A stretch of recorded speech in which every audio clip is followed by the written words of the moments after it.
जनता TV के दर्शकों को नमस्कार। इंटरव्यू के सिलसिले में आज हम बैठे हुए हैं समाज सेवी सुषमा अग्रवाल जी के साथ। सुषमा अग्रवाल जी वेल नोन समाज सेवी हैं, अग्रवाल महासभा से जुड़ी हैं। सुषमा जी, हम आपका जनता टीवी में हार्दिक स्वागत करते हैं। नमस्कार। आपके साथ अब हम बातचीत करेंगे आपके लाइफ के अलग अलग पहलुओं के ऊपर। जी। समाज सेवा से आप कब जुड़ी, आपकी शैक्षणिक बैकग्राउंड, बर्थ कहाँ का है, बिलोंग कहाँ से करती हैं, और आप समाज को किस तरीके से दिशा दे रही हैं, इन सब मुद्दों पे हम आपसे बात करेंगे। मैम, सबसे पहले मैं दर्शकों की जानकारी के लिए आप हमें ये बता दीजिए कि आप बिलोंग कहाँ से करती हैं, मायका कहाँ का है आपका, बर्थ कहाँ का है, एजुकेशनल आपकी पृष्ठभूमि कहाँ से है। मेरा नाम सुषमा अग्रवाल है। मैं अहमदाबाद से बिलोंग करती हूँ। अहमदाबाद गुजरात में ही मेरा जन्म हुआ है। मैंने वहाँ सेंट जेवियर कॉलेज से बीए साइकोलॉजी से की हुई है और मेरी वहीं पढ़ाई हुई है। और उस शादी के बाद मैं रुद्रपुर शादी होके आ गई थी 1988 में। और अग्रवाल महासभा में आप कब से जुड़ी? मैं आपको बहुत टाइम से देख रहा हूँ, आप एक्टिव रहती हैं, बहुत जी समय तक आप प्रेसिडेंट भी रही। आप जी। कब से जुड़ी अग्रवाल महासभा? मैं अग्रवाल महासभा से देखा जाए तो मैं 98 से जुड़ी हूँ। 98 में वेरी फर्स्ट टाइम अग्रवाल समाज की महिलाओं ने एक छोटा सा कार्यक्रम अग्रसेन जयंती पर किया था। उसमें मेरी अहम भूमिका रही थी। उसके बाद हम लोगों ने अग्रवाल महिला समिति का गठन किया। उस गठन में सर्वप्रथम मैं कोषाध्यक्ष के पद पर आई। ये बात है 1999 की, 1999 की बात है जी। उसके बाद मैं लगातार विभिन्न पदों पर रहते हुए मैं महामंत्री की पोस्ट पे आई। लगातार मैं 8 साल नगर अध्यक्ष भी रही। उसके बाद मैं जिलाध्यक्ष रही। उसके बाद मैं पूरे उत्तराखंड की प्रदेश अध्यक्ष के पद पर रही और आज भी मैं प्रदेश अध्यक्ष के पद पर हूँ उत्तराखंड की, और नगर अध्यक्ष की भी पोस्ट पर मैं हूँ पिछले 1.5 साल से। अच्छा जी, दोनों ये आप संभाल रही हैं आप? जी। बहुत बढ़िया, बहुत बढ़िया।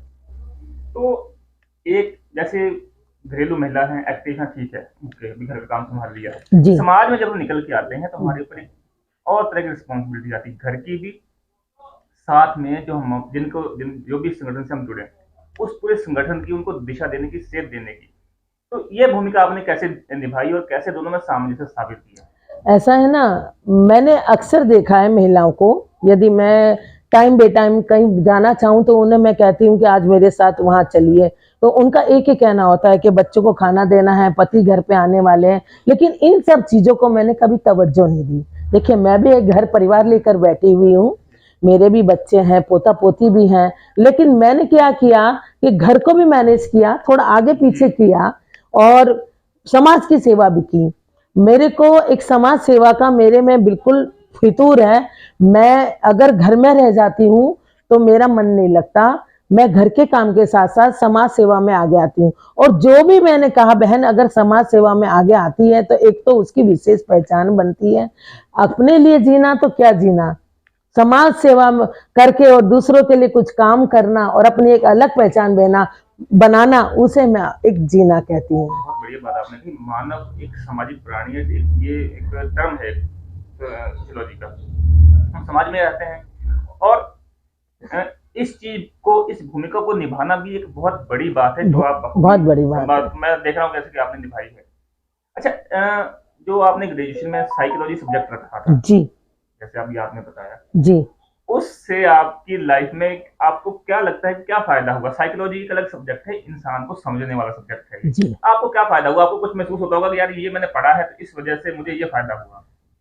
साइकोलॉजी पढ़ने से मुझे ये फायदा हुआ कि सामने वाला का एक्सप्रेशन देखकर मेरे को थोड़ी बहुत बात तो समझ में आ जाती है, बिना कहे बिना बोले, कि ये इंसान क्या चाह रहा है या इनका माइंड में क्या चल रहा है और ये क्या मुझसे प्रसन्न है या नहीं है। थोड़ी थोड़ी बातें समझ में आ जाती है। साइकोलॉजी सब्जेक्ट ऐसा है। घर परिवार, जैसे आपकी शादी हो गई, जी, पति के साथ सामंजस्य, उनका स्वभाव, बच्चों का जी, स्वभाव, जी। उसको आपने कभी रीड किया भी, हाँ ये किस तरीके का है, क्या है? हाँ। हालांकि ये कॉम्प्लिकेट चीज हो जाएगी ये। नहीं नहीं, उसकी कोई बात नहीं। जब हम बात कर रहे हैं तो पति का चेहरा देख के मैं भाग जाती हूँ कि आज ये बहुत खुश है या आज ये सैड है, क्योंकि ये मुझे पूछते हैं तो मैं कैसे पता। तो तो मेरे को ये लगता है कि कहीं ना कहीं पढ़ाई भी एक ये जरूरी नहीं कि जब तक हम पढ़े तब तक काम आती है, उसके बाद में भी हमें पढ़ाई की हुई कभी व्यर्थ नहीं जाती है। सुषमा जी, शादी के बाद के आपके, जैसे कि आप अहमदाबाद में से आए जी हैं, आप एक एडवांस सिटी मानी जाती है, जी। वहां से यहाँ आने के आपके क्या एक्सपीरियंस रहे शादी के बाद के? भाई साहब, एक्सपीरियंस बताऊंगी तो बहुत बैड एक्सपीरियंस रहा मेरा। जब मैं शादी होके आई नई नई, मैं अहमदाबाद बड़ी सिटी थी। एक तो मैं कार चलाना जानती थी, आज से 36 साल पहले, मेरी शादी को 36 साल हो गए। तो यहाँ पर लोग अचंभित होते थे कि एक महिला होकर कार चला रही है, और मुझे जब तक मैं कार लेके निकलती थी आंखों से ओझल ना हो जाऊं, तब तक मुझे देखते थे जैसे कोई पायलट एरोप्लेन चला रहा हो। बहुत छोटा शहर कस्बा था। मैं अपने पति से कहती कि आज संडे है, मूवी टाइम है, मूवी चलेंगे, या कुछ डोसा खाने चलेंगे, पिज़्ज़ा, या गार्डन में चलो हम घूम के आते हैं। तो वो ये कहते कि अरे बाबा, मैं तुम्हें कैसे समझाऊं, ना यहाँ कोई पार्क है, ना कोई यहाँ होटल है, ना यहाँ कोई मूवी का लिए तुम्हारे लायक थिएटर है। तो मैं बहुत सैड हो जाती थी, पजल हो जाती थी कि यार मैं कहाँ आ गई। लेकिन आज मैं आज 36 सालों से यहाँ रुद्रपुर में रह रही हूँ, मुझे इतना अच्छा लगता है ये शहर। इस शहर के मुकाबले कोई शहर नहीं। तो लोग लड़के गाड़ी चला रही हैं, बिल्कुल। एडवांस हो गया। अब तो एक घर में 4 महिलाएं हैं कार चलाने वाली। वो पहले जमाने की मैं बात बता रही हूँ, जब मुझे एक बाल भारती स्कूल में एक अंतर्राष्ट्रीय महिला दिवस 8 मार्च को सेलिब्रेट किया गया था। आज से 31 साल पहले की बात है। तो उसमें मेरा शॉल उड़ाकर सम्मान किया गया था कि अग्रवाल समाज की पहली महिला कार चालक। अरे वाह ये तो बहुत। आज की बात तो छोड़िए, आज तो अब एक घर में 4 है, उसकी तो कोई बात ही नहीं है। हमारा युग है, बहुत आगे निकल गया है, बहुत तरक्कियां की है लोगों ने, और बहुत कुछ बदलाव आया है सबके, सास के स्वभाव में, बहुओं के स्वभाव में। अब जो पहले रहन सहन था वो नहीं है, जो पहले पहनावा था वो अब नहीं है। अब तो बहुत चेंजेस आया है। लेकिन जब हमारी महिला संगठन की कमेटी बनी अग्रवाल समाज की, तो भी लोगों को एतराज़ था कि ये मीटिंग करना, कार्यक्रम करना आदमियों के काम होते हैं, महिलाओं के काम थोड़ी होते हैं। काफ़ी चीज़ों का सामना करना पड़ा है, लेकिन ठीक है, आज सब सक्षम है, सब एक्टिव है, बहुत होशियार हो गई हैं आज की बहू बेटियाँ। और मैं सभी के लिए कहूँगी कि सब आगे आए और अपनी एक अलग पहचान बनाएं। समाज सेवा में आप जी पद संभाल कर और कितने कार्यक्रमों में एक अग्रणी भूमिका निभाकर आपको फील कैसा आता है? आपको एक लेडी होने के बावजूद भी, चैलेंज को फेस करते हुए बावजूद फील कैसा आता है, मन में क्या आता है? मुझे ये अच्छा लगता है कि आज मैं इतनी सक्षम हूँ, इतनी मेरी पहचान बनी है पूरे शहर में, पूरे समाज में।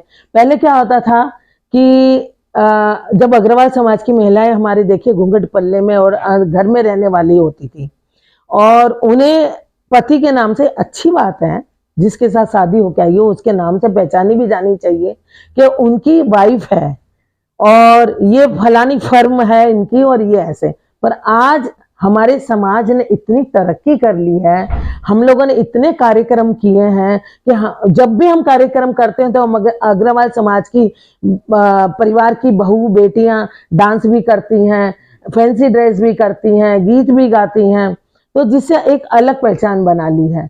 जो लेडीज घर से बाहर निकलेगी वो अपनी एक अलग पहचान बना लेती है, और आज उनको अपने खुद के पर्सनल नाम से बुरा समाज जानता है। पति का नाम तो पीछे है ही और होना भी चाहिए, लेकिन पहले ये होता था कि उसकी वाइफ है, अब ये है कि ये अपनी पहचान उन्हें अपनी बना ली है। क्योंकि समाज सेवा करना हर किसी के बस की बात नहीं होती भाई साहब, क्योंकि उनको ये लगता है कि मेरा घर, मेरा परिवार वो पहले है। लेकिन नहीं, मेरा जहां तक मानना है, अगर मेरे तवे पे रोटी भी चढ़ी होगी और मुझे कहीं जाना होगा तो मैं गैस बंद करके बाहर जाने की हिम्मत रखती हूँ। मेरे को इतना ज्यादा समाज सेवा के पीछे मेरा रुझान है और मेरा मन रहता है। मैम, बीच में आपकी सेहत में भी कुछ दिक्कत आई थी जी, तो उससे आपने उस समस्या से कैसे निजात पाई, कैसे बाहर आई आप उससे? सेहत में मुझे थोड़ा गठिया की दिक्कत आई थी, थोड़े मेरे जॉइंट्स में पेन रहने लग गए थे। तो उसके लिए मेरे को 4 साल पहले मैंने योगा अपनाया, जो कि श्री अशोक कालरा जी है, योग गुरु है हमारे, जो कि सिटी क्लब में नित्य प्रतिदिन योगा की क्लास चलाते हैं। तो उसमें हमने भाग्यवश हम वहां पर गए, किसी ने हमें बताया तो हम भी वहां पर जाने लगे। तो योग करने से मेरे खुद के बीमारी में बहुत बदलाव आया और मैं अपने आप को बहुत अच्छा महसूस करने लग गई हूँ और मुझे बहुत अच्छा लगता है। मेरा कहने का मतलब ये है कि योग करने से आदमी सदा निरोग रहता है। जी, ये आप उस चीज से बाहर आ गए, ये एक अचीवमेंट है। ये भी लोग बाहर नहीं आ पाते, लाइफ टाइम जूझते रहते हैं। नहीं। अच्छा, जैसे अभी आप हैं जी, आप वेल सेटल्ड हैं, सोसाइटी के रूप में भी, पारिवारिक रूप में भी। इसके साथ साथ जैसे कुछ महिलाओं के साथ एक्सीडेंट होते हैं जी, लेकिन आप जो हैं, आप एक सशक्त महिला हैं, तो ये दोनों जो छोर हैं जो एक सोसाइटी के भी उधर वो प्रताड़ित हो रही हैं, आप उसमें एक वेल सेटल्ड जगह पर हैं, इसको आप किस रूप में देखती हैं और इससे बाहर कैसे आ सकती है सोसाइटी भी? महिलाओं पे थोड़ा सा कम अत्याचार हो या महिलाएं कैसे मजबूत बने? यदि किसी भी महिला पर अत्याचार होता है तो दिल में बहुत बड़ी टीस होती है, दुख होता है, दर्द होता है कि क्या नारी इसीलिए बनी है? उत्पीड़ा के लिए, उत्पीड़न हो उसका, अत्याचार हो, क्यों?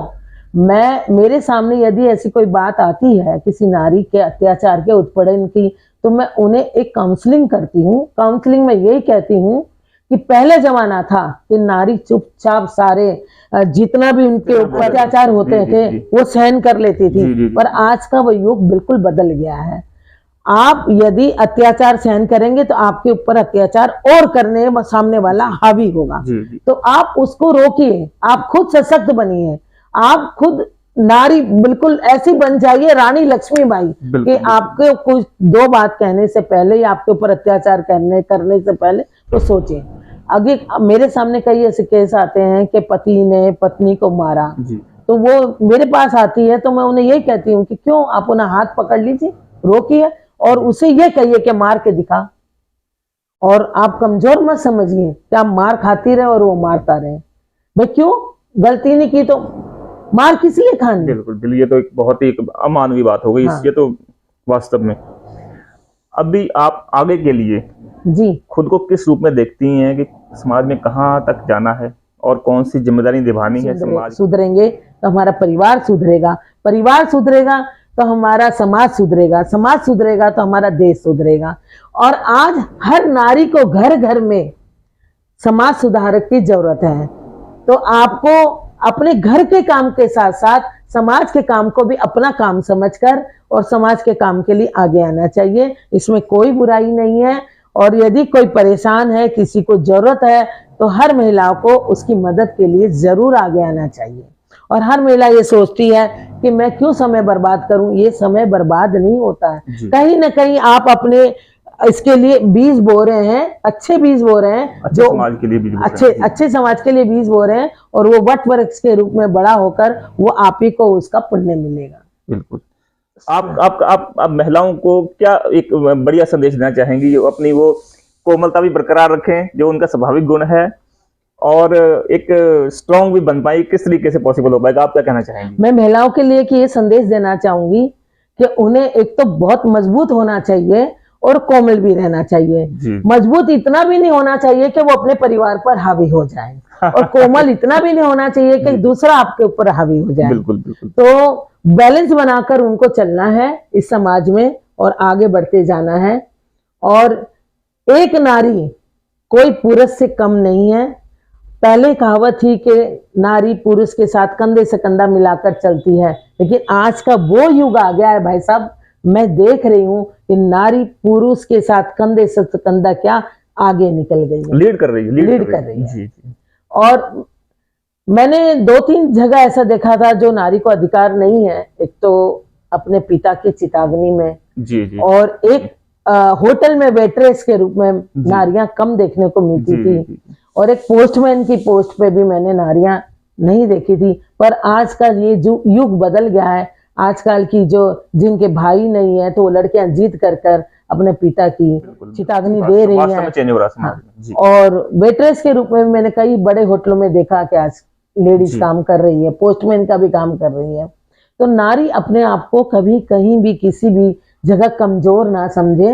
काम करने का कोई भी मतलब शर्म नहीं होती, चाहे वो कैसा भी काम हो, उन्हें काम करके आगे आना चाहिए, अपने हौसले बुलंद रखने चाहिए। जी ठीक है मैम, बहुत धन्यवाद।